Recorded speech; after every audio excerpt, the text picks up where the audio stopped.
नमस्कार, जय हिंद, वंदे मातरम। प्यारे बच्चों, आज हम जो विषय लेकर आए हैं वो है हिंदी व्याकरण। एक ही क्लास में आपका कंप्लीट रिवीजन होने वाला है। बहुत ही कम समय में सारी चीजें आपको टू द पॉइंट मिलने वाली हैं। वीडियो को लाइक कर लीजिएगा, चैनल पर नए हैं चैनल को सब्सक्राइब कर लीजिएगा, क्योंकि प्रश्न यहीं से आएगा।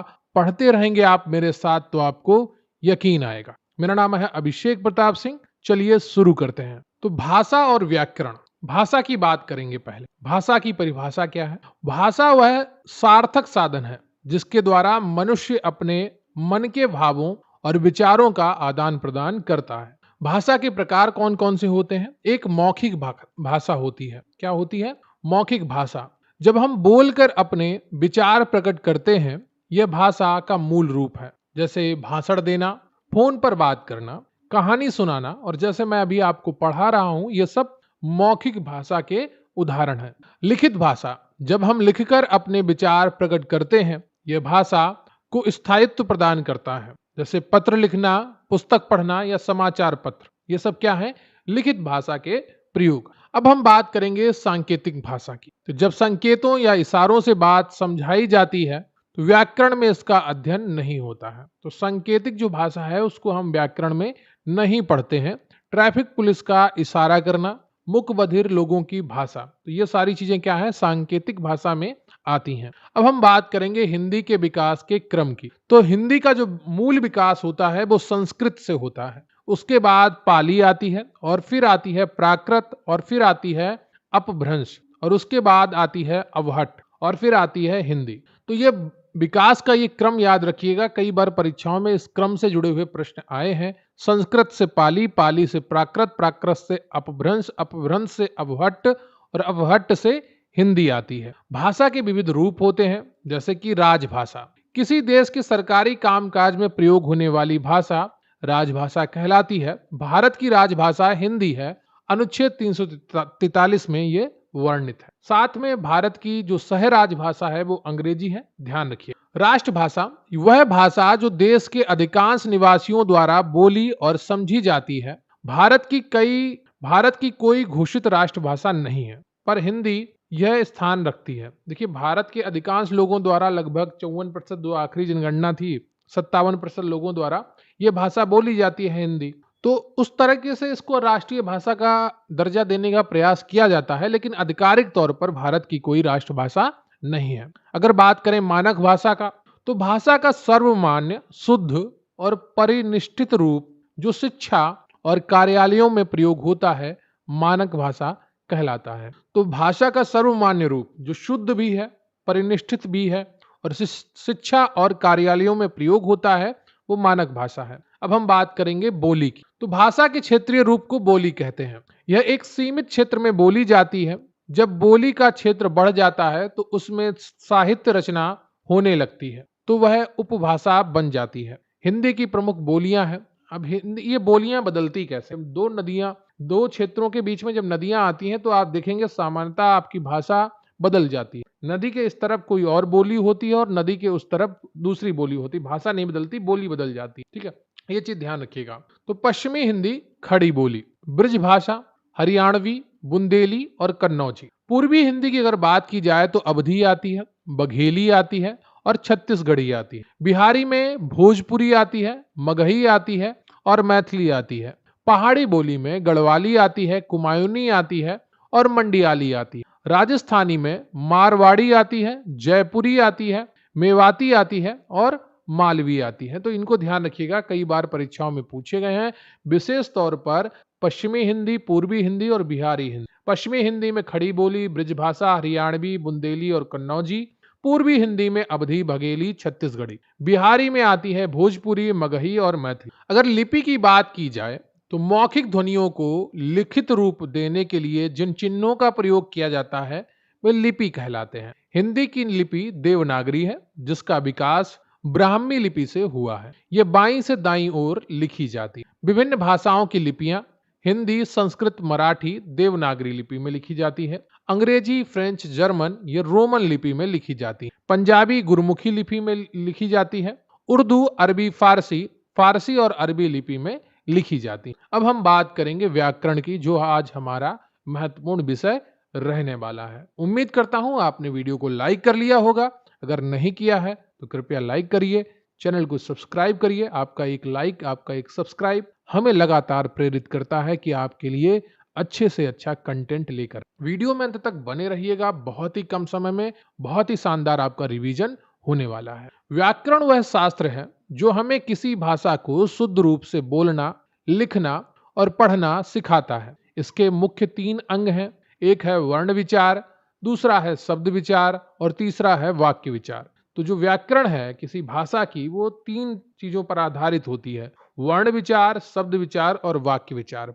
वर्ण मिला के शब्द बनता है और शब्द मिला के वाक्य बनता है। अब हम बात करेंगे भाषा की इकाइयों की। बहुत ही महत्वपूर्ण है, यहां से भी जुड़े प्रश्न परीक्षाओं में आए हैं। सबसे छोटी इकाई, भाषा की सबसे छोटी इकाई वर्ण या ध्वनि होती। सबसे छोटी सार्थक इकाई, तो भाषा की सबसे छोटी सार्थक इकाई शब्द होती है। सबसे छोटी लिखित इकाई वर्ण होती है और सबसे छोटी मौखिक इकाई ध्वनि होती। अब हम बात करेंगे वर्ण विचार की, जिसको इंग्लिश में फोनोलॉजी कहते हैं। वर्ण क्या है? भाषा की वह सबसे छोटी ध्वनि जिसके और टुकड़े नहीं किए जा सकते, वर्ण कहलाती। वर्णों के व्यवस्थित समूह को वर्णमाला कहते। अब हम बात करेंगे हिंदी की मानक वर्णमाला के वर्गीकरण। हिंदी वर्णमाला को वर्णों के मुख्य 2 रूप में बांटा गया है। एक है स्वर और दूसरा है व्यंजन, लेकिन इनको भी कई रूपों में बांटा गया है। वो कौन से रूप है उनको हम अब देखें। सबसे पहले बात करेंगे स्वर की, जिसको इंग्लिश में वॉवेल कहते हैं। जिन वर्णों का उच्चारण स्वतंत्र रूप से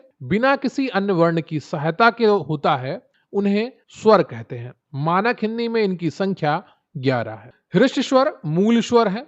आ, ई, उ और री, ये क्या है? हृष्ट स्वर के अंतर्गत आते हैं। इनके उच्चारण में सबसे कम समय लगता है। दीर्घ स्वर में बड़ा आ, बड़ी ई, बड़ा उ, ए, ओ और औ आते हैं। इनके उच्चारण में हृष्ट स्वरों से 2 गुना समय लगता है। प्लुप्त स्वर जैसे ओम, इसमें जो चिन्ह बना है, ये बीच में ये वाला चिन्ह जो 3 की तरह आकार में बना, हिंदी के 3 आकार का, इसको प्लुप्त स्वर कहते हैं। इसके उच्चारण में 3 गुना समय लगता है। कहीं पर ये एस आकार का बना हुआ आपको मिलेगा, किंतु यह मानक हिंदी में प्रयोग नहीं होता है। अब हम बात करेंगे अयोगवाह, नाइदर वोवल और नॉर कॉन्सोनेंट, यानी कि जो स्वर भी नहीं है और व्यंजन भी नहीं। ये वर्ण ना तो स्वर है और ना ही व्यंजन है। ये स्वरों के बाद आते हैं और स्वतंत्र रूप से प्रयोग नहीं होते। ये 2 हैं। एक है अनुस्वार, इसका उच्चारण नाक से होता है, जैसे अंक, कंस, पंखा। विसर्ग आती है, इसका उच्चारण हा के समान होता है, अतः, प्रातः, दुख, जिसे हम हिंदी में आपने पढ़ा होगा अंग आहा के रूप। तो आ के ऊपर बिंदी लगा दी, अनुस्वार लगा दिया तो वो अंग हो गया, और आ के बाद विसर्ग लगा दिया तो वो क्या हो गया? आहा हो गया। अब हम बात करते हैं व्यंजन की। जिन वर्णों का उच्चारण स्वरों की सहायता से होता है, उन्हें व्यंजन कहते हैं। मूल व्यंजन की संख्या 33 है। सबसे पहले हम बात करेंगे स्पर्श व्यंजन की। संख्या इनकी 25 है। इनके उच्चारण में जीभ मुख के अलग अलग भागों कंठ, तालु, मूर्धा, दंत, ओष्ठ को स्पर्श करती है। इन्हें 5 वर्गों में बांटा गया है। का वर्ग, कंठ, गला से उच्चारण होता है। का, खा, ग, घा, इंग्या, तो ये आपका का वर्ग पूरा आता है कंठ में। चा वर्ग आता है तालु में, मुंह का ऊपरी भाग। जब जीभ हमारी ऊपर लगती है और हवा निकलती है तो चा, छा, जा, झा, इया। टा वर्ग आता है मूर्धा में, तालु का अगला भाग। जब हमारी जीभ ऊपर लड़ती है जाके ट, ट, मूर्धन्य, इसको कहते हैं मूर्धन्य। तो टा वर्ग पूरा टा, ठा, डा, ढा, णा। ता वर्ग दंत आता है, क्योंकि जब ता, था, दा, धा, ना आप बोलते हैं तो आपकी जीभ दांतों से स्पर्श करती है। पा वर्ग ओष्ठ, होंठ, पा, फा, बा, भा, मा। तो जब आप बोलते हैं तो होंठ चपक, प, फ, भ, है ना, तो ये एक दूसरे को स्पर्श करते हैं, तो ये होष्ठ में आ जाते हैं। कहां से आप प्रयत्न कर रहे हैं। अब हम बात करेंगे अंतस्थ व्यंजन की। इनकी संख्या होती है 4। इनका उच्चारण स्वर और व्यंजन के बीच का होता है, इसलिए इन्हें अंतस्थ व्यंजन कहते हैं। या, रा, ला, वा, ये 4 होते हैं। इनको याद रखिएगा, बहुत ही इंपॉर्टेंट है, बार बार एग्जाम में पूछे जाते हैं। ऊष्म या संघर्षी व्यंजन, संख्या इनकी होती है 4। इनके उच्चारण में मुख से गर्म हवा, ऊष्मा निकलती है। श, श, सा और हा। 3 प्रकार के सा होते हैं, सा, शा, सा और हा। ठीक है, तो इनको ध्यान रखिएगा। इसको दंत सा कहते हैं, इसको मूर्धन्य सा कहते हैं। अन्य व्यंजन की अगर बात करें तो संयुक्त व्यंजन, इनकी संख्या होती है 4। छा छा बनता है का और शा मिला के, त्र बनता है ता और रा मिला के, ज्ञा बनता है जा और या मिला के, और श्रा बनता है सा और रा मिला के। तो ये आपके संयुक्त व्यंजन होते हैं 4। का के बाद कौन सा अक्षर आएगा ये बहुत ही ज्यादा पूछा जाता है, तो उसके बाद का के बाद वर्णमाला क्रम में छा आता है। अब उत्क्षिप्त या द्विगुण व्यंजन, संख्या इनकी होती है 2। तो ढा और ढा ये 2 होते हैं, जैसे सड़क और घोड़ा, इनका प्रयोग पढ़ना और चढ़ना, ये उत्क्षिप्त व्यंजन कहलाते हैं, द्विगुण व्यंजन कहलाते हैं। आगत या ग्रहित ध्वनियां कौन कौन सी हैं? तो ये नुक्ता लगा के क, ख, ग, ज, फ, नीचे नुक्ता वाले वर्ण होते, क, ख, ग, ज, फ, ये अरबी फारसी से लिए गए हैं। अंग्रेजी में आ, डॉक्टर, कॉलेज, बाल, तो जो आ की ध्वनि है ये भी अंग्रेजी से आगत ध्वनिया है, ग्रहित ध्वनिया है। अब बात करें कुल मानक वर्ण की संख्या की, तो 11 स्वर हो गए आपके, 2 आयोग वहा हो गए, 33 मूल व्यंजन हो गए, 4 संयुक्त व्यंजन हो गए और 2 द्विगुण व्यंजन हो गए। तो टोटल संख्या हो गई 52। अब हम बात करेंगे स्वरों के वर्गीकरण की। जिह्वा के प्रयोग के आधार पर स्वरों का वर्गीकरण। अग्र स्वर, जिन स्वरों के उच्चारण में जिह्वा का अगला भाग काम करता है वो अग्र स्वर कहलाते हैं, जैसे दोनों ई और ए और अय। मध्य स्वर, जिन स्वरों के उच्चारण में जिह्वा का मध्य भाग काम करता है वो मध्य स्वर कहलाते हैं, इसमें केवल एक आता है अ, छोटा। पश्च स्वर की अगर बात की जाए तो जिन स्वरों के उच्चारण में जिह्वा का पिछला भाग काम करता है वो पश्च स्वर में आते हैं, बड़ा आ, दोनों ऊ और दोनों ओ और औ। अगर बात करें स्वरों के एक और वर्गीकरण की जिह्वा के प्रयोग के आधार पर, तो ये तो अभी आपने पढ़ा, ये रिपीटेड हो। अगला है आपका कि मुख खुलने, मुखाकृति के आधार पर विवृत स्वर होते हैं, उच्चारण में मुख पूरा खुलता है। आ, जब आ बोलते हैं तो आपका मुंह पूरा खुल जाता है। फिर आता है अर्धविवृत, उच्चारण में मुख आधा खुलता है। अ, ए, औ, ये क्या है? ये अर्धविवृत है। फिर आता है अर्ध संवृत, उच्चारण में मुख आधा बंद रहता है। ए, ओ। संवृत की अगर बात की जाए तो उच्चारण में मुख लगभग बंद रहता है, बगैर मुंह खोले भी आप इनका उच्चारण कर पाते हैं। ई, उ, ओ। तो ये क्या है? संवृत है, मुंह लगभग बंद रहता है, बहुत हल्का सा मुंह खोल कर भी आप इनका उच्चारण कर पाते हैं। अब हम बात करेंगे प्राण वायु के आधार पर व्यंजनों के वर्गीकरण की। तो अल्प प्राण आते हैं, जिन व्यंजनों के उच्चारण में मुख से कम हवा निकलती है वो अल्प प्राण कहलाते हैं। प्रत्येक वर्ग का पहला, तीसरा, पांचवा वर्ण और या, रा, ला, वा अल्प प्राण कहलाते हैं। उम्मीद करता हूं आपने एक बार इनको पढ़ा होगा, तो पहला, तीसरा, पांचवा आप पहचान पाएंगे कि कौन से वर्ण होते। एक बार मैं आपको दिखाऊंगा, लेकिन उससे पहले आप महाप्राण को, जिन व्यंजनों के उच्चारण में मुख से हवा अधिक निकलती वो महाप्राण कहलाते हैं। प्रत्येक वर्ग का दूसरा, चौथा और शा और शा और सा और हा, जितने भी आपके ऊष्म व्यंजन हैं वो महाप्राण में आते हैं। अंतस्थ व्यंजन आपके अल्प प्राण में आते हैं। पहला, तीसरा, पांच, पहला, तीसरा, पांच, ठीक है, ये अल्प प्राण में आते हैं। अब कैसे आप देखेंगे इनको, आप एक बार यहां पर मैं आपको दिखाता हूं। हमारे पास एक टेबल, पहला, तीसरा और पांचवा ये क्या है? अल्प प्राण है। दूसरा और चौथा है, ये क्या है?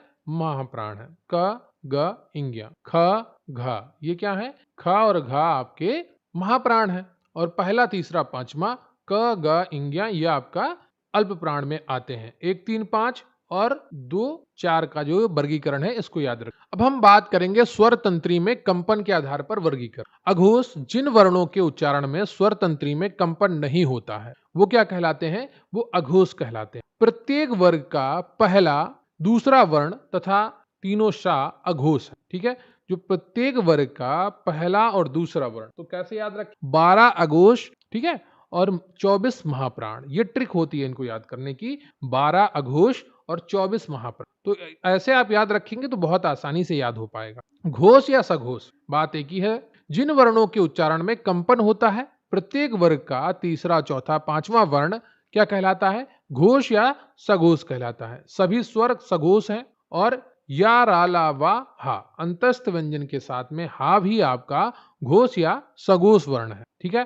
तो उम्मीद करता हूं आपको ये पूरी चीजें समझ में आ रही होंगी। देखिए अंत तक बने रहेंगे तो बहुत ही आसानी से समझ में आएंगी। अगर कहीं की जाने की जल्दी में है तो फिर आपको चीजें समझ में नहीं आएंगी। उच्चारण स्थान के आधार पर वर्ण भेद की अगर बात की जाए तो कंठ से क्या क्या बोला जाता है? गले से आ, बड़ा आ, का वर्ग पूरा और हा और विसर्ग। तालब्य की अगर बात की जाए तालु से तो दोनों ई, चा वर्ग और या और शा। मूर्धन्य से अगर बात की जाए तो री, टा वर्ग और र और शा। दांतों से अगर बात की जाए तो ता वर्ग, ता था, द धा ना, ला और सा। ओष्ठ होंठों से अगर बात की जाए तो ऊ, बड़ा ऊ, पा वर्ग, प, फ, ब, भ, मा।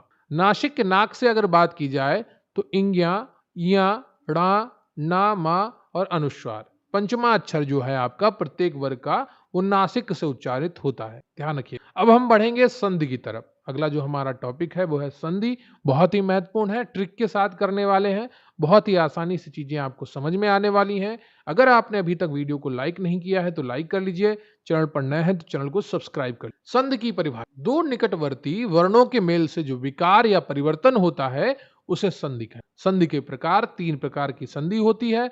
स्वर संधि, व्यंजन संधि, विसर्ग संधि। स्वर संधि में क्या होता है? दो स्वरों के मेल से होने वाला परिवर्तन स्वर संधि का निर्माण करता है। व्यंजन संधि, व्यंजन के बाद स्वर या व्यंजन आने से होने वाला परिवर्तन व्यंजन संधि का निर्माण करता है। विसर्ग संधि के बाद स्वर या व्यंजन आने से होने वाला परिवर्तन विसर्ग संधि कहलाता है। तो विसर्ग के बाद जब स्वर या व्यंजन आएगा और उससे कोई परिवर्तन उत्पन्न होगा तो वो विसर्ग संधि के तहत आएगा। अब हम बात करेंगे स्वर संधि का विस्तृत वर्गीकरण क्या है। तो स्वर संधि का वर्गीकरण में दीर्घ संधि सबसे पहले आती है, जब दो समान ह्रस्व या दीर्घ स्वर मिलकर दीर्घ हो जाते हैं। ट्रिक क्या है? शब्द के बीच में बड़ा आ, बड़ी ई, बड़ा ऊ की मात्रा आती है। धर्म धन अर्थ, धर्मार्थ हो जाता है। रवि धन इंद्र, रविंद्र हो जाता है। भानुधन उदय, भानुदय हो जाता है।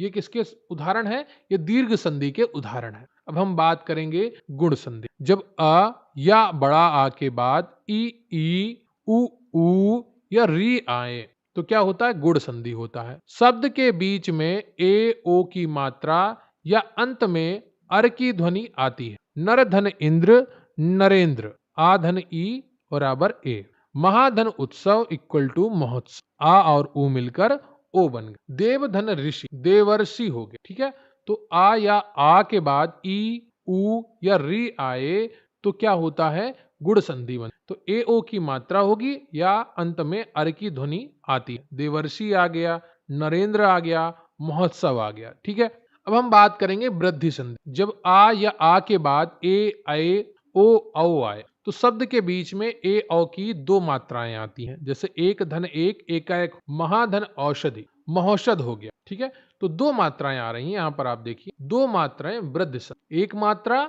गुण संधि। अब हम बात करेंगे यण संधि। जब ई, उ, री के बाद कोई भिन्न स्वर आए, शब्द में या व रा से पहले आधा व्यंजन आता है, ये यण संधि की पहचान है, ट्रिक है। अति धन अधिक, अत्यधिक हो गया। सुधन आगत, स्वागत हो गया।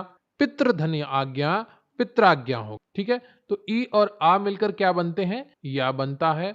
ऊ धन आ मिलकर क्या बनता है? वा बनता है।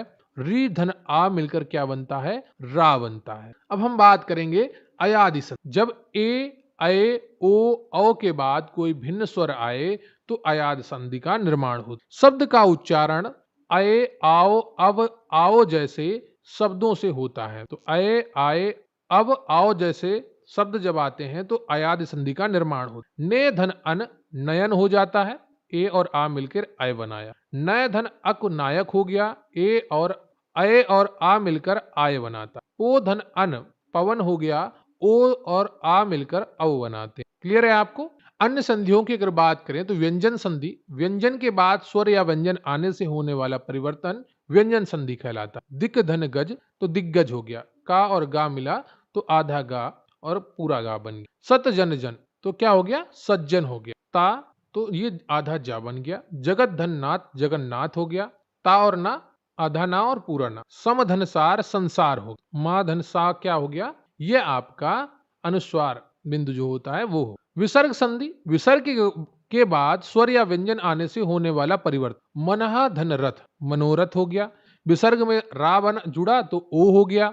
निहि धन चल तो निश्चल हो गया।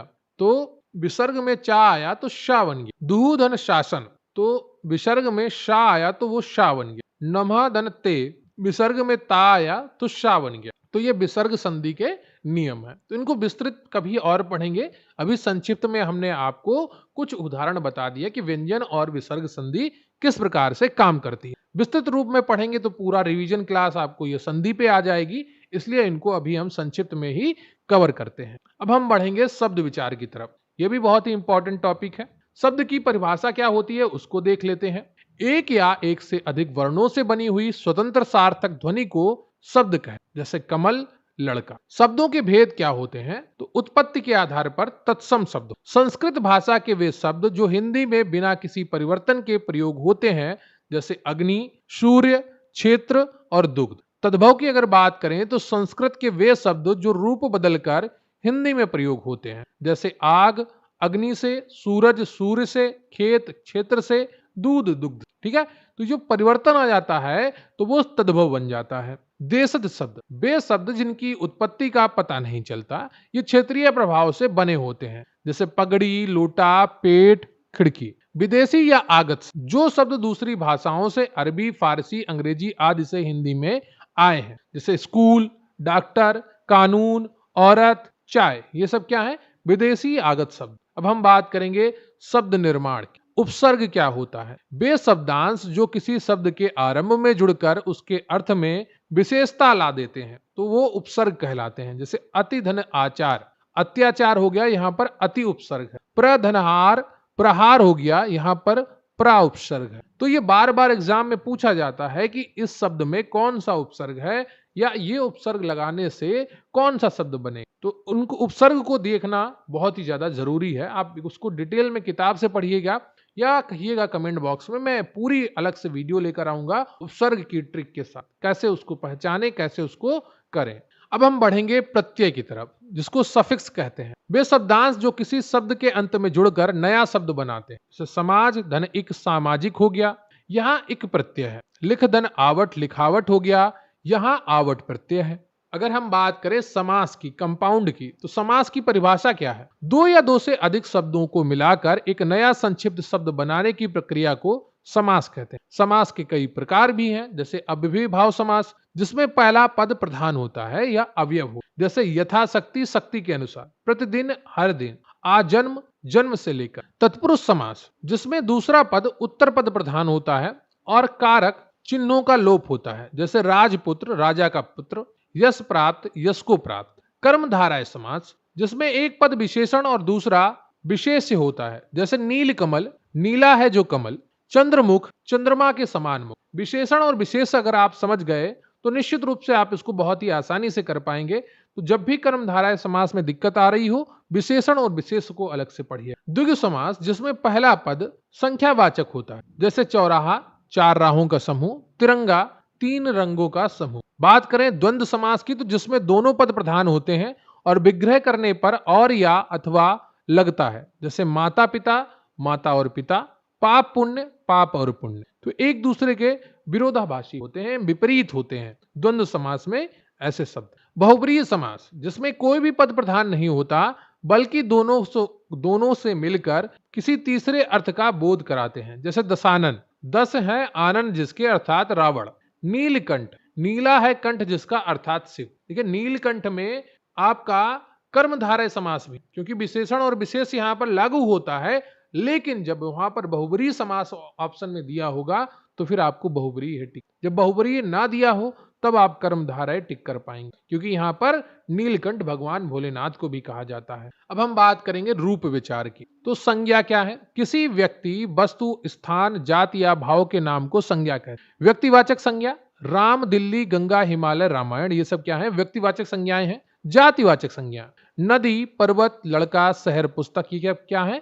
जातिवाचक संज्ञाएं हैं। भाववाचक संज्ञा क्या है? मिठास, क्रोध, बचपन, सुंदरता, प्रेम। तो आप भाव किस प्रकार से प्रकट करते हैं, वो भाववाचक संज्ञा का प्रयोग है। समूहवाचक संज्ञा, सेना, कक्षा, भीड़, गुच्छा, दल।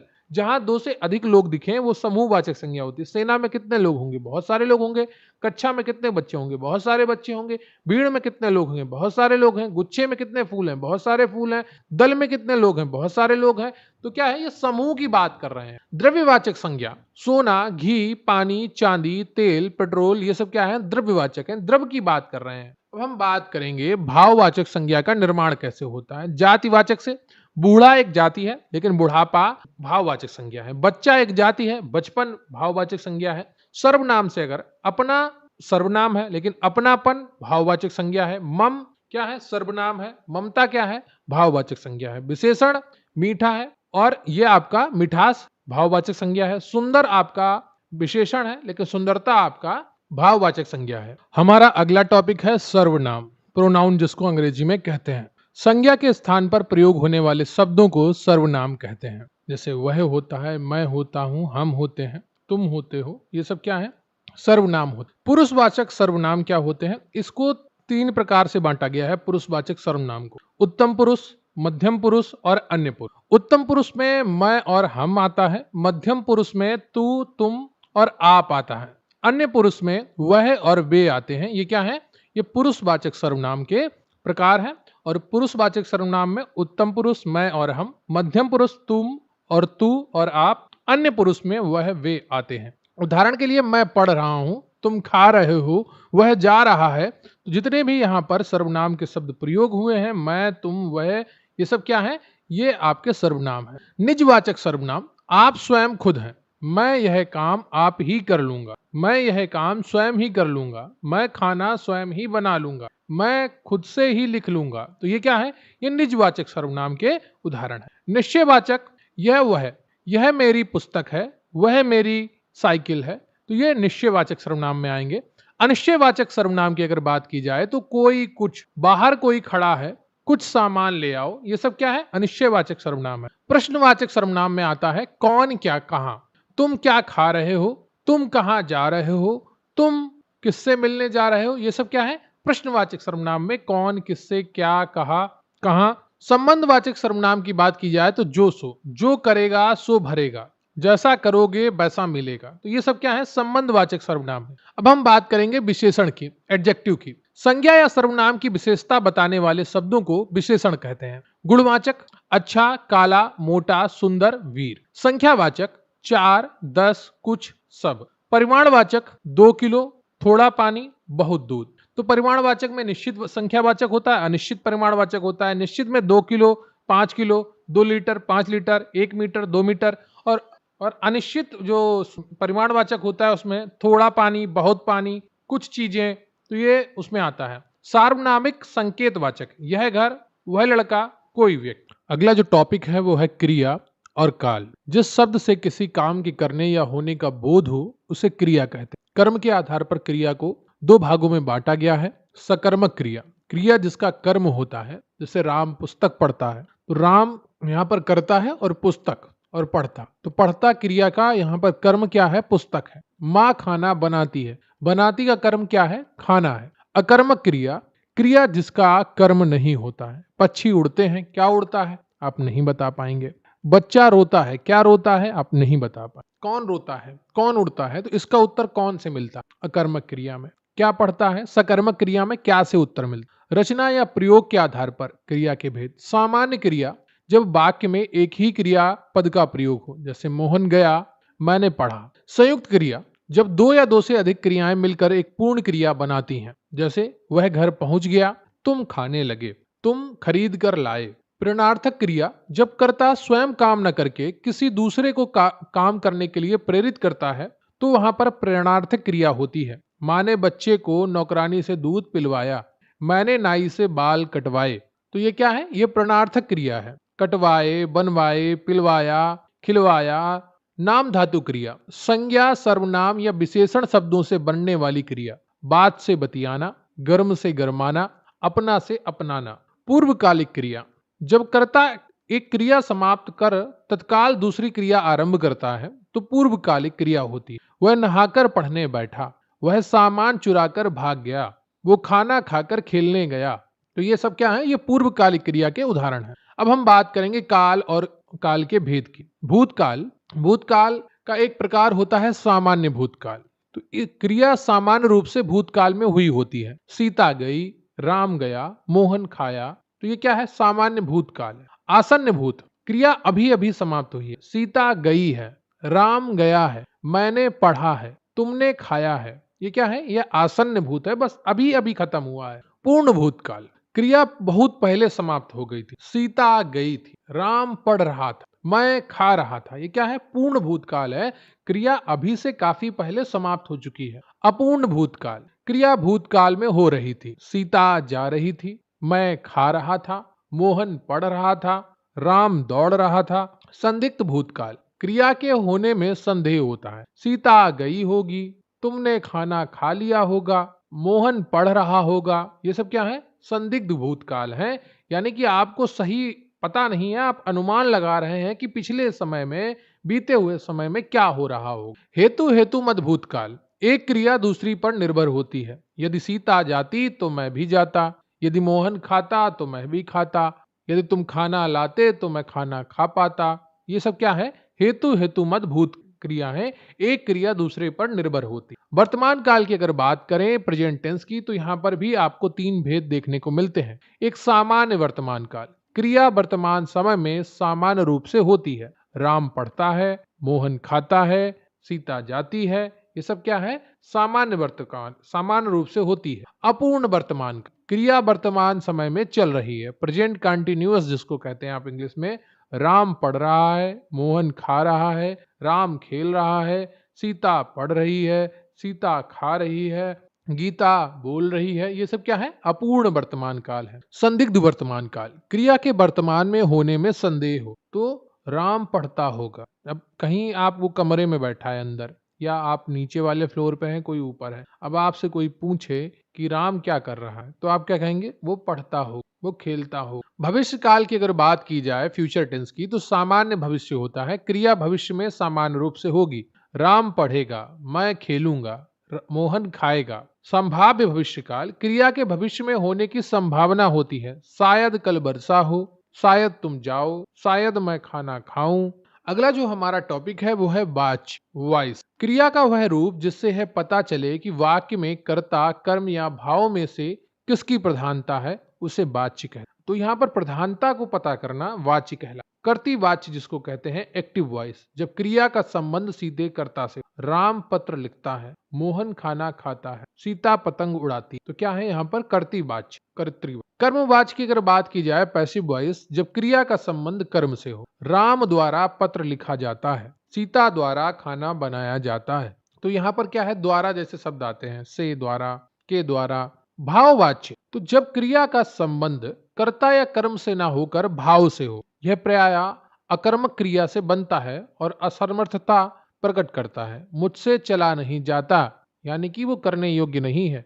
मुझसे पढ़ा नहीं जाता, मुझसे खाना बनाया नहीं जाता, मोहन से दौड़ा नहीं जाता, ये क्या है? भाववाच्य। वाच्य पहचानने की ट्रिक की अगर बात की जाए, तो कर्ती वाच्य कर्ता के साथ ने विभक्ति होती है या कोई विभक्ति नहीं होती है, क्रिया कर्ता के अनुसार होती है। लड़के खेलते हैं, लड़की खेलती है। कर्मवाच्य की अगर बात की जाए, तो कर्ता के साथ द्वारा या के द्वारा लगा होता है, क्रिया कर्म के अनुसार होती है। रोगी को दवा दी गई, पुस्तक पढ़ी गई। भाववाच्य की अगर बात की जाए, तो कर्ता के साथ से लगा होता है, क्रिया हमेशा अकर्मक और पुल्लिंग एक वचन में होती है, और अक्सर असमर्थता यानी कि ना करने योग्य, नहीं का भाव होता है, निगेटिव क्रिया होती है। मरीज से उठा नहीं जाता, मोहन से खाना खाया नहीं जाता, मुझसे दौड़ा नहीं जाता, ये सब क्या है? ये भाववाच्य के उदाहरण है। अब हम बात करेंगे वाक्य विचार की, यानी कि वाक्य की परिभाषा और उसके अंग।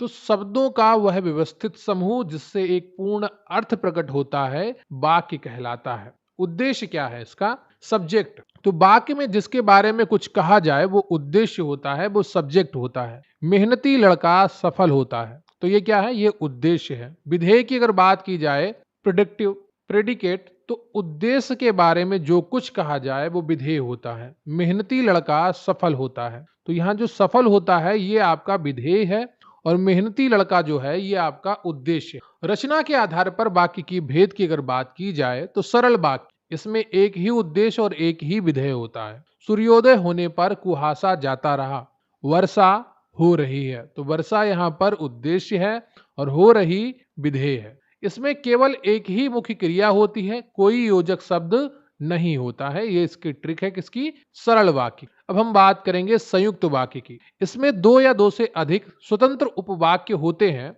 जो योजकों और या इसलिए से जुड़े होते हैं। वह सुबह गया और शाम को लौट आया। तो ये क्या है? ये संयुक्त वाक्य है। दो वाक्य जुड़े हैं योजक शब्दों से, और या, इसलिए, पर, लेकिन, किंतु, परंतु, प्रिय बोलो पर असत्य नहीं। ट्रिक क्या है? योजक हटाने पर भी दोनों वाक्य अपना स्वतंत्र अर्थ देते हैं। प्रिय बोलो, असत्य नहीं। वह सुबह गया, शाम को लौटा। ठीक है, योजक अगर आप हटा भी देंगे तो यहाँ कुछ विशेष फर्क नहीं पड़ेगा। मिश्र वाक्य, इसमें एक प्रधान उपवाक्य होता है और एक या अधिक आश्रित उपवाक्य। शिक्षक ने बताया कि कल स्कूल में छुट्टी होगी। जो छात्र परिश्रम करते हैं वे ही सफल होते हैं। तो एक दूसरे पर टिके होते हैं। क्या होते हैं? शिक्षक ने बताया, तुरंत आप पूछेंगे क्या बताया? कल स्कूल में छुट्टी होगी। जो छात्र परिश्रम करते हैं वे ही सफल हो। ट्रिक क्या है? इसमें जोड़े वाले योजक होते हैं, जैसा, वैसा, जब, तब, या, की, क्योंकि जैसे शब्द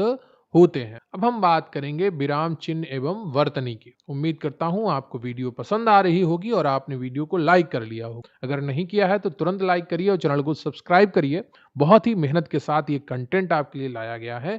कम से कम समय में आप ज्यादा से ज्यादा रिवीजन कर। पूर्ण विराम की अगर बात की जाए तो वाक्य समाप्ति पर होता है। अल्प विराम की बात की जाए तो थोड़ी देर रुकने के लिए प्रयोग होता है। अर्ध विराम की बात की जाए तो अल्प विराम से अधिक और पूर्ण विराम से कम रुकने के लिए प्रयोग में लाया जाता है। प्रश्नवाचक की अगर बात की जाए तो प्रश्न पूछने पर, विस्मयादिबोधक, हर्ष, शोक, घृणा व्यक्त करने पर प्रयोग में लाया जाता है। योजक चिन्ह दो शब्दों को जोड़ने के लिए प्रयोग में लाया जाता है, जैसे माता पिता।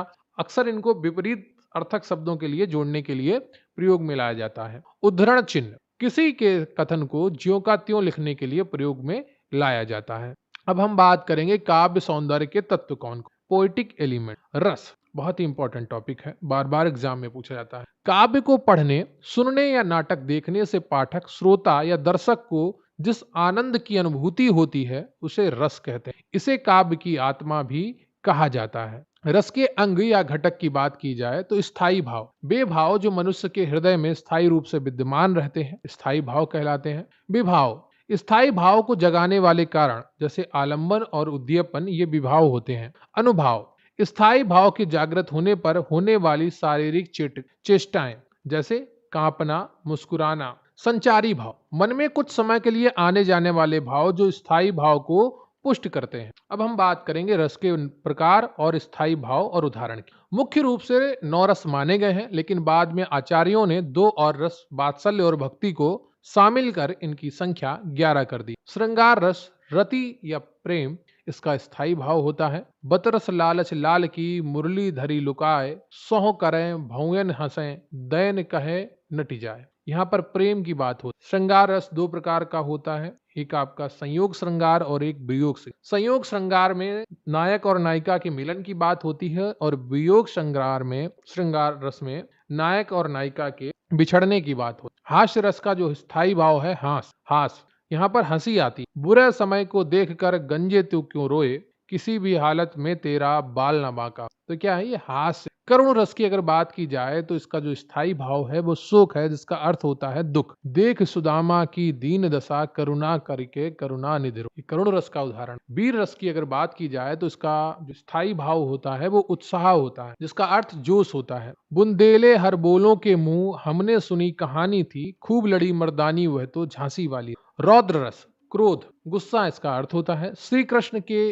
सुन बचन अर्जुन, क्षोभ से जलने लगे, सब सील अपना भूल कर करतल युगल मलने लगे। भयानक रस, भय, डर जिससे पैदा हो। एक ओर अजगरही लखी, एक ओर मृगराय, विकट बटोही बीच ही परियो मूर्छा खाए।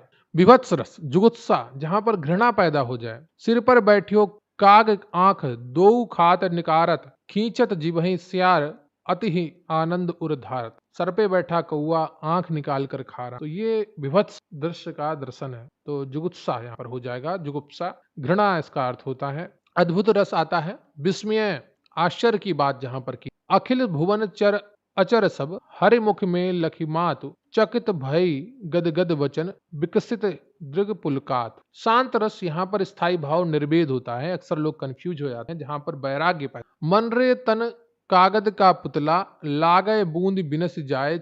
वात्सल्य रस, वत्सलता स्नेह जो दिखाती है, माता अपने बच्चे को दिखाती है। किलकत कहन घुटरुवन आवत, मणिमय कनक नंद कै आंगन, बिंब पकड़िवै धावत। भक्ति रस, भगवत रति, मेरे तो गिरधर गोपाल दूसरा नग। तो ये आपके रस कंप्लीट। अगला जो हमारा महत्वपूर्ण टॉपिक है वो है छंद। वर्णों या मात्राओं की नियमित संख्या के विन्यास से यदि कविता में लय और संगीतात्मकता उत्पन्न होती है तो उसे छंद कहते हैं। ये छंद की परिभाषा। छंद के अंग याद करना बहुत ही ज्यादा जरूरी है, परीक्षाओं में अक्सर पूछ लिया। चरण या पद, छंद की प्रत्येक पंक्ति को चरण कहते हैं। वर्ण और मात्रा, वर्ण अक्षर है और मात्रा उच्चारण में लगने वाला समय है। यति, पढ़ते समय जहां थोड़ा विराम लिया जाए उसे यति कहते हैं और छंद को पढ़ते समय प्रवाह की लय को गति कहते हैं। तुक, चरण के अंत में आने वाली वर्णों की समानता तुक कहलाती। मात्रा के गिनने की नियम की अगर बात की जाए तो हृष्य स्वर जितने भी हैं, आ ई उ री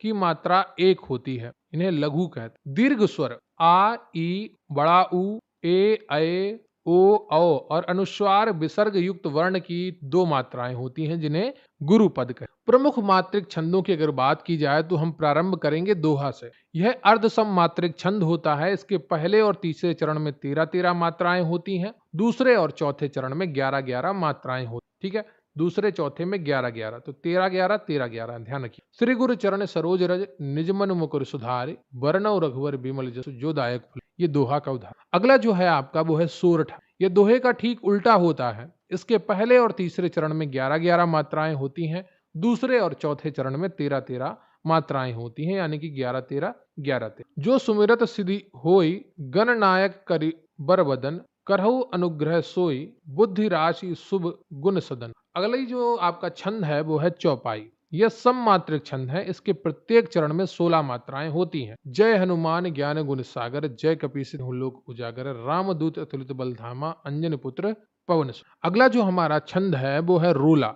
ये भी एक सममात्रिक छंद है। इसके प्रत्येक चरण में 24 मात्राएं होती हैं तथा 11 और 13 मात्राओं पर यति होती। जो जग हित पर प्राण निछावर है कर पाता, जिसका तन है किसी लोक हित में लग जाता। ये इसका उदाहरण है रोला का। अगला जो छंद है वो है हरगीतिका। यह सममात्रिक छंद है। प्रत्येक चरण में इसके 28 मात्राएं होती हैं और 16 और 12 पर यति होती। बरवे की अगर बात की जाए तो ये एक अर्ध सममात्रिक छंद है। इसके विषम चरणों पहले और तीसरे में 12-12 और सम चरणों दूसरे और चौथे में 7-7 मात्राएं होती हैं। कुंडलियां, यह विषम मात्रिक छंद है। यह एक दोहा और एक रोला के मेल से बनता है। जिस शब्द से शुरू होता है उसी पर यह समाप्त होता है। छप्पै की अगर बात की जाए तो यह विषम मात्रिक छंद है।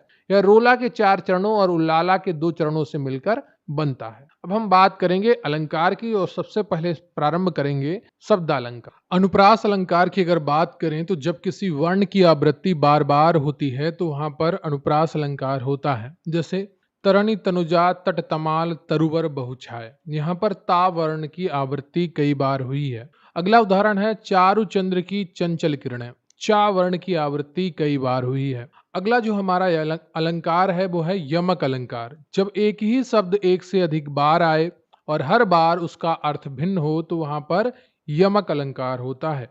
जैसे कनक कनकते सौगुनी मादकता अधिकाय, या खाए बहुराय जग बा पाए बहुराय। तो कनक यहाँ पर सोना और कनक का एक अर्थ है धतूरा। सोना पाकर आदमी पगला जाता है और धतूरा पाकर भी खाकर आदमी पगला जाता है। तो उसका अर्थ है कि पैसे का घमंड हो जाता, धन का घमंड हो जाता है तो पागल हो जाता है आदमी। काली घटा का घमंड घटा। घटा यानी कि बादल और घटा यानी कि कम, तो काली घटा का घमंड घटा। तो पहला घटे का अर्थ है बादल और दूसरे घटा का अर्थ है कम होना। अगला है हमारा श्लेष अलंकार। बहुत ही इंपॉर्टेंट है, बार बार एग्जाम में पूछा जाता है।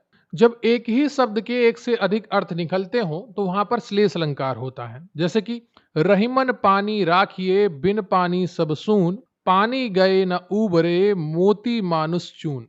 पानी के अर्थ चमक, सम्मान और जल से है। यहाँ मनुष्य के लिए पानी का अर्थ है सम्मान और मोती के लिए पानी का अर्थ है यहाँ पर चमक और चून के लिए पानी का अर्थ है जल। जो रहीम गति दीप की कुल कपुत गति सोए, बारे उजियारे करे बढ़े अंधेरो हो। यानी कि बारे यानी बचपन जलाने पर उजियारा करता है, और जब वो बढ़ जाता है बड़ा होने पर या बुझने पर तो अंधेरा कर देता है, जो कपूत होता है, घर में पैदा होता है।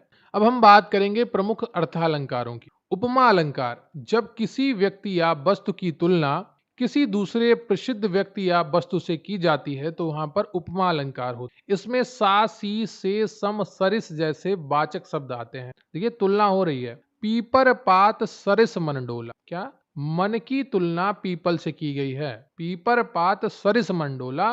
पीपर पात, मन को उपमा दी गई है पीपर के पत्ते की। ठीक है, तो यहाँ पर पीपर पात सरिस मन, सरिस आ गया तो उपमा अलंकार हो गया।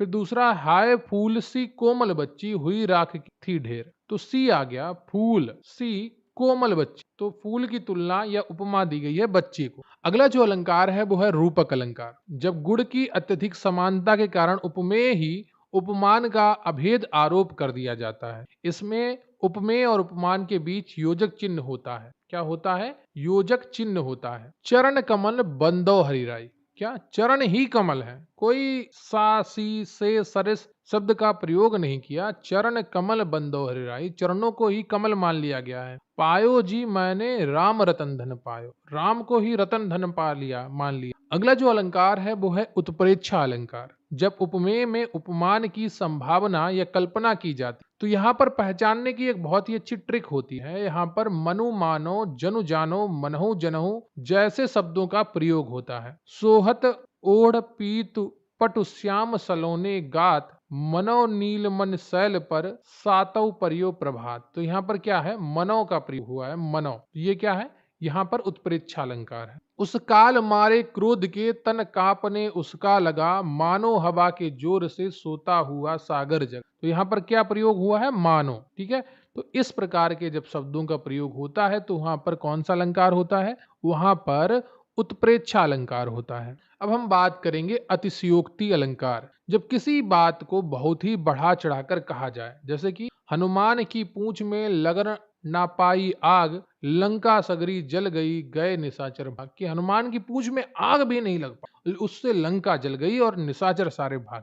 आगे नदिया पड़ी अपार, घोड़ा कैसे उतरे पार, राणा ने सोचा इस पार तब तक चेतक था उस। कि नदी बहुत अपार फैली थी, राणा ने ये सोच ही पाया कि घोड़ा कैसे उस पार होगा। इतना सोचते सोचते चेतक उस पार पहुंच। तो ये क्या है? अतिशयोक्ति बात कीजिए, ये बहुत बढ़ा चढ़ाकर बता दिया। अब अगला जो अलंकार है वो है मानवीकरण अलंकार। जब जड़ वस्तुओं या प्रकृति पर मानवीय भावनाओं और क्रियाओं का आरोप किया जाता है। मेघ आए बड़े बन ठन के संवर के। तो क्या है? मेघ को मानवीकरण कर दिया। बन ठन के मेघ थोड़ी आएंगे, लेकिन मानव आता है बन ठन के, लेकिन मेघ का प्रकृति को मानवीकृत कर दिया है। फूल हंसे कलियां मुस्क, फूल की कलियां तो हंसती मुस्काती नहीं है, लेकिन उसका मानवीकरण कर दिया है।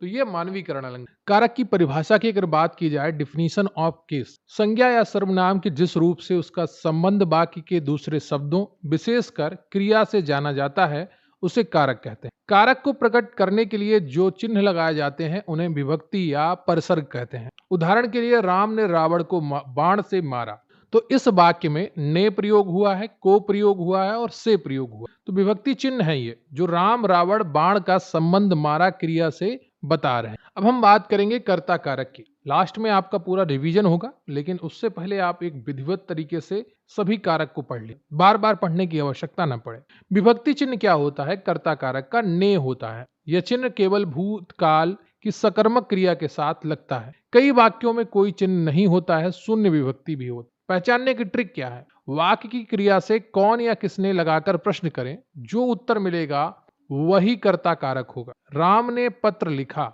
उत्तर प्रश्न करिए किसने लिखा, तो आपको उत्तर मिलेगा राम ने लिखा। तो यहां पर क्या हो गया? कर्ता कारक हो। अगला है आपका सोहन खेलता है, प्रश्न करिए कौन खेलता है, उत्तर मिलेगा आपको सोहन खेलता है। तो यहां पर क्या है? कर्ता कारक है। कई बार आपको ने चिन्ह भी नहीं। ठीक है, अब हम बात करेंगे कर्म कारक। तो विभक्ति चिन्ह इसका होता है को, प्राणीवाचक संज्ञा के साथ प्रयोग होता है, और शून्य विभक्ति अप्राणीवाचक के संज्ञा के साथ प्रयोग में आता है। पहचानने की ट्रिक क्या है? क्रिया का फल या प्रभाव जिस पर पड़ता है, क्रिया से क्या या किसको लगाकर प्रश्न करें तो उत्तर मिलेगा, वही कर्म होगा। माँ ने बच्चे को सुलाया, तो क्रिया यहाँ पर क्या है? सुलाया है, पढ़ता है। तो किसको सुलाया? बच्चे को सुलाया। मोहन पुस्तक पढ़ता है, तो क्या पढ़ता है? पुस्तक पढ़ता है। तो यहाँ पर क्या हो गया? कर्म कारक हो। ठीक है। अगला जो हमारा कारक है वो है करण कारक। विभक्ति चिन्ह इसका होता है से या के द्वारा। पहचानने की ट्रिक क्या है? ये क्रिया को करने के साधन या माध्यम को बताता है। क्रिया से किससे या किसके द्वारा लगाकर प्रश्न करें, आपको उत्तर मिलेगा। उदाहरण के लिए वह कलम से लिखता है, प्रश्न करिए किससे लिखता है, उत्तर मिलेगा आपका कलम से। तो यहाँ पर से का अर्थ के द्वारा के होता है। ठीक है। तो से के स्थान पर अगर आप के द्वारा लगा लेते हैं तो बहुत ही आसानी से आप इसको पहचान पाएंगे। रोगी को दवा के द्वारा ठीक किया गया। रोगी को दवा से ठीक किया गया। किसके द्वारा ठीक किया गया? दवा के। अगला जो आपका कारक है वो है संप्रदान कारक, डेटिव के। विभक्ति चिन्ह है को और के लिए। पहचानने की ट्रिक क्या है? जिसके लिए कोई क्रिया की जाए या जिसे कुछ स्थायी रूप से दिया जाए, तो क्रिया से किसके लिए या किसको देने के अर्थ में लगाकर प्रश्न करें। उदाहरण की बात अगर की जाए तो पिता पुत्र के लिए फल लाए, तो किसके लिए फल लाए? पुत्र के लिए लाए। राजा ने गरीबों को वस्त्र दिए, तो यहाँ को का अर्थ देने के लिए है, इसलिए संप्रदान कारक हो। ठीक है। जहां पर को का प्रयोग देने में हो तो वहां पर संप्रदान आएगा। अपादान कारक की बात की जाए तो इसका चिन्ह भी से होता है, लेकिन यहाँ पर अलग होने के भाव में होता है, के द्वारा के भाव में नहीं होता है, अलग होने के भाव में हो। पहचानने की ट्रिक क्या है? जब वाक्य में अलग होना, तुलना, डरना, शर्माना, सीखना या निकलना का भाव हो तो वहां से का प्रयोग अपादान कारक के लिए होता है। उदाहरण के लिए पेड़ से पत्ता गिरता है, अलग हो रहा है। गंगा हिमालय से निकलती है, अलग हो रही है, निकल रही है। वह कुत्ते से डर गया, तो डरना है यहाँ पर, तो यहाँ पर क्या होगा? अपादान कारक। अगला जो हमारा कारक है वो है संबंध कारक। तो विभक्ति चिन्ह का, की, के, रा, री, रे, ना, नी, ने हो। पहचानने की ट्रिक क्या है?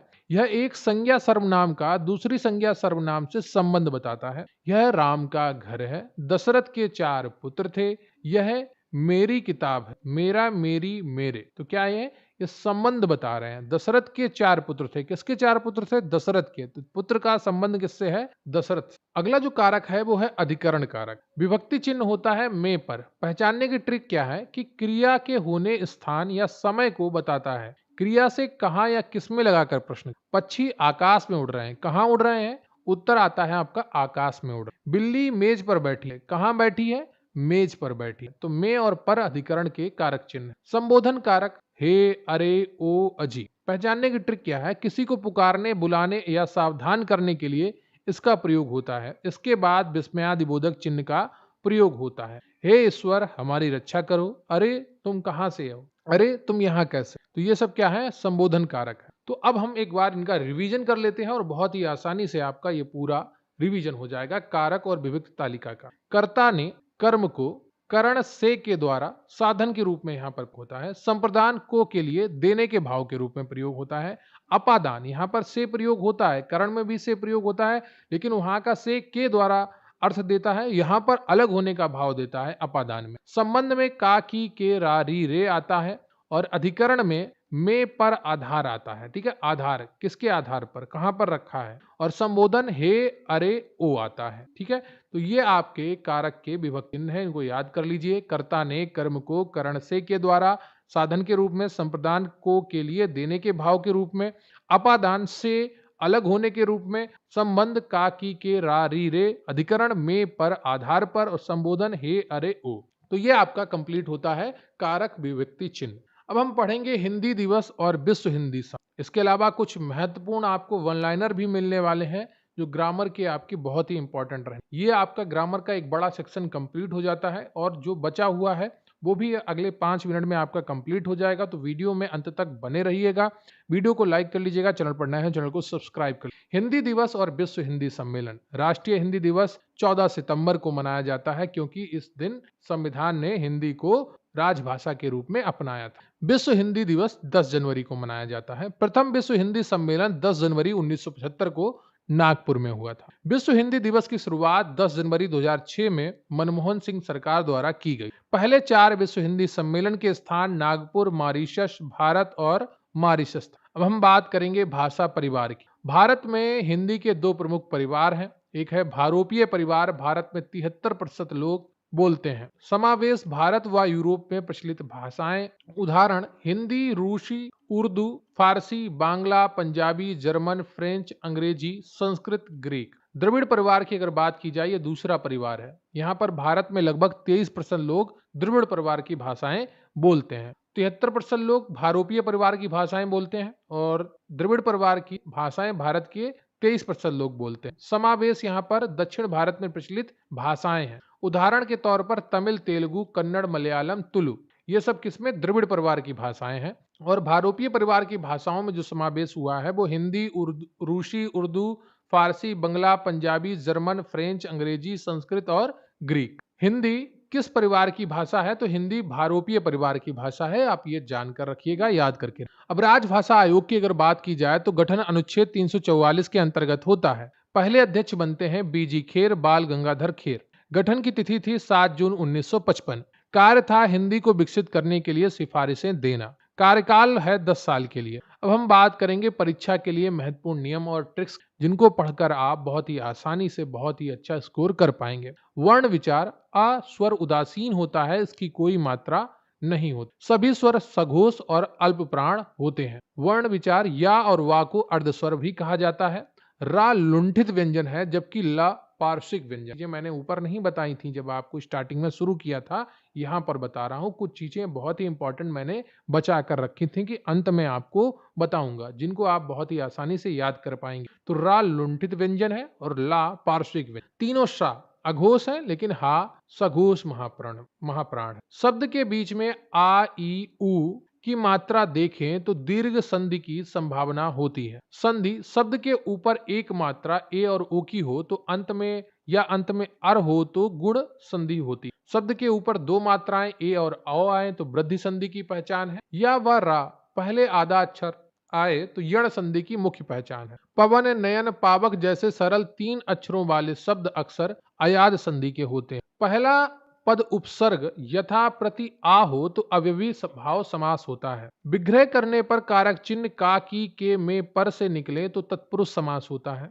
पहला पद संख्या हो और समूह का बोध हो तो द्विग समास हो। दोनों पदों के बीच योजक चिन्ह हो और दोनों पद प्रधान हो तो द्वंद्व समास होता है। जब पूरा पद किसी तीसरे अक्सर देवी देवता की ओर संकेत करे तो बहुब्रीहि समास हो। एक पद दूसरे की विशेषता बताए, विशेषण विशेष का काम करें तो कर्मधारय समास होता है। जो शब्द संस्कृत से ज्यों के त्यों प्रयोग में लाए जाते हैं वे तत्सम कहलाते हैं, जैसे अग्नि। जो शब्द संस्कृत से रूप बदल कर आते हैं वे तद्भव कहलाते हैं, जैसे आग। छत्र, ज्ञा, श्रा और शा युक्त शब्द प्रायः तत्सम होते हैं। तो ये ट्रिक है तत्सम पहचानने की। छत्र, ज्ञा, श्रा और श शब्द, इन वर्णों का प्रयोग हो किसी शब्द में तो प्रायः तत्सम होते हैं। चंद्रबिंदु का प्रयोग हमेशा तद्भव शब्दों में होता है। जिसे महसूस कर सकें पर छू न सकें वह भाववाचक संज्ञा है, जैसे बचपन और प्रेम। संज्ञा जब कोई व्यक्तिवाचक संज्ञा गुण के कारण सबके लिए प्रयुक्त हो तो वह जातिवाचक संज्ञा बन जाती है, जैसे देश में जयचंदों की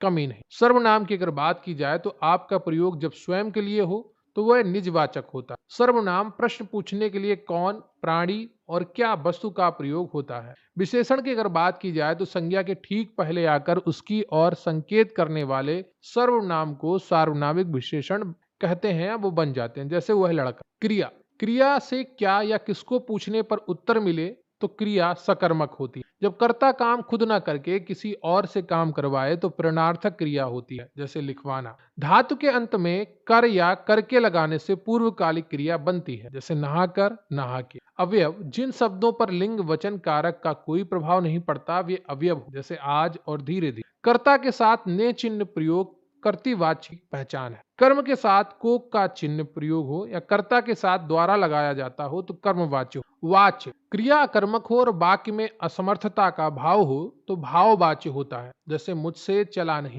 वाक्य की अगर बात की जाए तो एक उद्देश्य और एक विधेय वाला वाक्य सरल वाक्य होता है। वाक्य दो स्वतंत्र वाक्यों को और या इसलिए से जोड़ा जाए तो संयुक्त वाक्य बनता। वाक्य दूसरे पर आश्रित हो और की जो सब जैसा से जुड़ा हो तो मिश्र वाक्य होता है। कारक, अपादान कारक शे का अर्थ हमेशा अलग होना होता है, जैसे पेड़ से पत्ता गिरा। कारक, कर्ण कारक से का अर्थ साधन या के द्वारा होता है। जैसे कलम से लिखना, तो करण कारक का जो चिन्ह है वो से होता है, लेकिन वो प्रयोग होता है साधन के रूप में। के द्वारा अर्थ निकलता है, कलम के द्वारा लिखना। अगर उस से के स्थान पर आप के द्वारा का प्रयोग कर पाते हैं तो वो का करण कारक होगा। नदियों के नाम स्त्रीलिंग होते हैं, पर ब्रह्मपुत्र, सोन, सिंधु पुल्लिंग है। पर्वतों और देशों के नाम पुल्लिंग होते हैं। वचन प्राण, दर्शन, आंसू, हस्ताक्षर, होश शब्द हमेशा बहुवचन में प्रयोग होते हैं। वचन जनता, वर्षा, पानी, दूध, आग शब्द हमेशा एक वचन में प्रयोग होते हैं। की का प्रयोग संबंध बताने के लिए, राम की किताब, और की का प्रयोग दो वाक्यों को जोड़ने के लिए होता है। रा का रेफ रूप कर्म उस वर्ण के पहले बोला जाता है जिस पर वह लगा। जो आपका ये ऊपर लगा है तो कर्म मां से पहले बोला जाएगा, ठीक है, कर्म। रा का पदेन रूप यानी कि जो नीचे से लगता है उस वर्ण के बाद बोला जाता है, जैसे प्रकार पा के बाद आया। और ये आपका रेफ है जो ऊपर से लगा है, तो ये आपका मां से पहले बोला जाता है, ठीक है। विराम चिन्ह हिंदी में वाक्य समाप्ति पर पूर्ण विराम प्रयोग होता है और फुल स्टॉप का नहीं होता है। अलंकार की अगर बात की जाए तो वर्णों की आवृत्ति अनुप्रास अलंकार, शब्दों की आवृत्ति यमक अलंकार, सास ही सम सरस शब्द उपमा अलंकार की पहचान है। मनु मानो जनु जानो शब्द उत्प्रेक्षा अलंकार की पहचान है। वीर रस का स्थायी भाव उत्साह, रौद्र रस का क्रोध और करुण रस का शोक होता है। इनमें भ्रांति ना हो। उम्मीद करता हूं आपको ये क्लास बहुत ही ज्यादा पसंद आई होगी जो आपने कंप्लीट किया है हिंदी की महामैराथन क्लास। वीडियो को लाइक कर लीजिएगा, चैनल पर नए हैं चैनल को सब्सक्राइब कर लीजिएगा, अपने दोस्तों के साथ भी इस वीडियो को शेयर करिएगा